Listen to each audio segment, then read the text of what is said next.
Inside the mansion, the heiress collapsed, until the black nanny cried out, "The juice is poisoned." The mansion woke to quiet panic. A glass of bright orange juice beating with condensation, a girl's lips losing color, and a nanny's heartbeat rising like an alarm. The heiress lay half-propped on pillows, eyes rolling, breath shallow, the world narrowing to a bedside table and a single decision. The staff froze. The father stood stunned. The new black nanny moved first. She caught the scent, saw the film on the rim, and understood that seconds were slipping away. Her warning split the room. Her hands turned the child to safety. Her mind tracked details others missed. And a household that never listened to her suddenly depended on her. Weeks earlier, the nanny arrived through the side entrance, as that was the door used by those paid to make life smooth. She was recommended by a pediatric nurse with years of experience working with children, in hospitals, and in households where status often overshadowed common sense. The mansion had its own weather: controlled light, hushed voices, and careful smiles. The family name drew cameras, the staff learned to stay unseen, and the child, an only daughter, carried the weight of expectation with a small, serious face. The nanny noticed everything. She learned the rhythm of the house, the hallway creaks, the cook's kindness, the house manager's clipped corrections, and the way people addressed her skills but not her name. She kept a notebook in her pocket. The child had a sensitive stomach, seasonal allergies, and a habit of sipping juice before breakfast. The nanny logged meals, medicines, and mood because patterns reveal risks before emergencies do. Small things felt off. Pantry deliveries came at odd times. A sealed carton once looked barely recapped. The security cameras near the kitchen went for maintenance twice in 1 week. The nanny mentioned these details and was told not to worry. She worried anyway. She tightened the morning routine, checked the bottles herself, and watched the child more closely. In the morning, everything broke. The glass was already poured when she entered. The child smiled weakly and reached for it. The nanny hesitated, then weighed the moment. Be the problem again, or be the professional again? She let the sip happen because she had no proof. 2 minutes. Later, proof arrived as a faint. The room was filled with shock. Her training took over. The first move was positioning. She turned the girl on her side to keep the airway clear. She kept the glass out of reach and instructed a maid to bring the emergency kit, which was maintained for allergies. Her voice carried authority that the mansion was not used to hearing from her. She noted the child's pulse with 2 fingers against a small wrist. She watched for changes in breathing patterns, checked the pupils, and mentally kept track of the time. She refused to let anyone press for more fluids. She wrapped the glass in a towel and set it aside. She instructed the father to call for medical help and mention the suspected contamination. He hesitated, then obeyed the clarity in her tone. The child's skin turned clammy. A thin sweat formed at the hairline. The nanny kept the girl calm with a steady touch and soft counting. The minutes lengthened. The house manager arrived with accusations, hiding behind a facade of concern. The new employee had been near the drink. The new employee had raised unnecessary alarms in the past.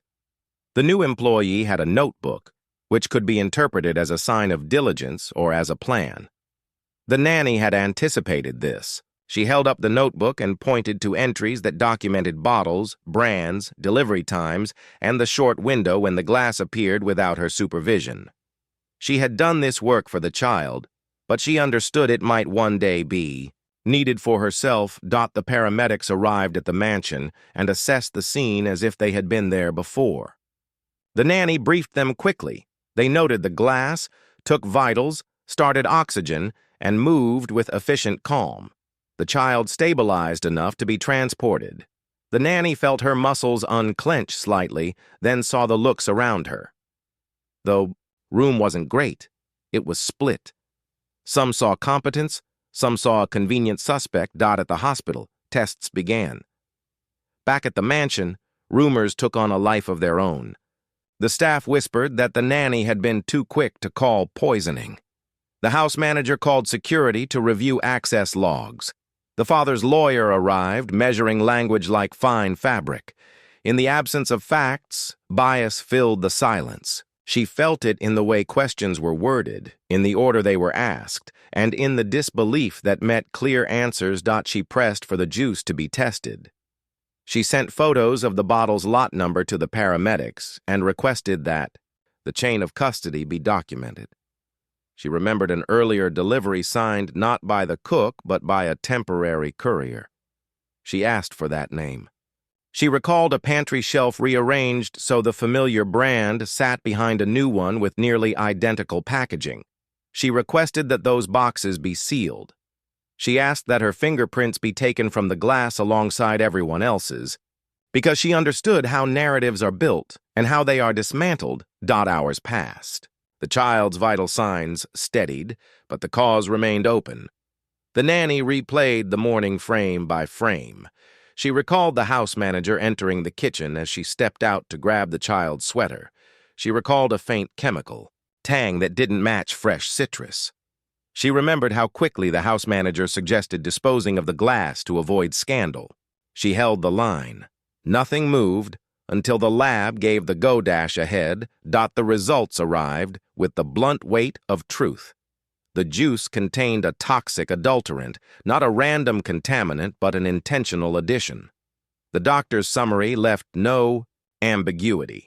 What had been a feint might have become something far worse without immediate intervention.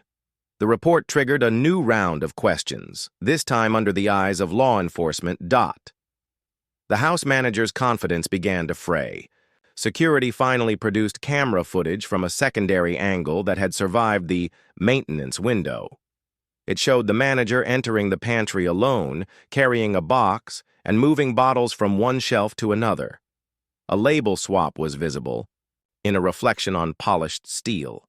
The timestamp aligned with the nanny's notes. The courier's signature turned out to be forged. Under pressure, motive crept into view: gambling debt, an extortion plan that relied on a crisis to leverage hush money, and a bet that suspicion would land where it always had, with the person lowest in the household hierarchy and most vulnerable. To bias. The father listened as each piece locked into place. He had been prepared to defend the family's reputation. He had not been prepared to face the reality that reflexive suspicion had almost cost his child's life and the nanny her freedom. The staff shifted from doubt to disbelief to shame in a single afternoon. The nanny stood steady through it. She had protected the child first and herself second. She would continue in that order. The police led the manager away. The glass, the bottle, the boxes, the forged signature, the footage, and the nanny's meticulous log formed a chain that was hard to challenge. The doctor credited the rapid first response for preventing a tragedy. The father approached the hospital room with new eyes. He saw his daughter resting, and the woman who had been caring for her. The mansion's narrative changed direction in that quiet corridor. Change, when it arrives, rarely announces itself with fanfare. It begins with a policy rewritten, a door unlocked, a name learned, and a chair added to a table. The mansion adjusted its posture. Background checks became real rather than performative. 2 people, not 1, verified deliveries. The emergency protocol booklet moved from a decorative folder to an actual drill. The cook, who had believed the nanny from the start, was put in charge of pantry controls. The staff attended a training that dealt not with vague courtesy. Still, with specific ways, bias distorts judgment when speed and clarity are most needed. The father's apology did not erase the looks, the questions, or the hours when the nanny's life hung in the balance. It did something else. It gave her space to decide whether to stay. She stayed for the child, who trusted her completely, and for the work, which mattered. She negotiated authority to implement safety routines and train others. She insisted that roles be defined by competence rather than costume. She asked for, and received, a scholarship fund in the family's name to support training for caregivers from underrepresented communities who are often overlooked for the expertise they already possess. The story moved beyond the mansion. Quietly, other households copied the checklist. A pediatric wing used the case in a seminar on how race shapes emergency response even before an ambulance is called. The nanny returned to mornings that looked ordinary again, a small face waking. Gently, a tray arranged with care, a glass of juice poured under eyes that were learning to notice. Racism in the house had not shouted. It had whispered. It had been suggested that certain individuals are naturally suspicious, that specific warnings are exaggerated, and that certain resumes are embellished. It had almost turned a life-saving act into a crime. The nanny's steadiness fractured that pattern. The child was alive. The truth was documented. The staff had a lesson written in their own hands.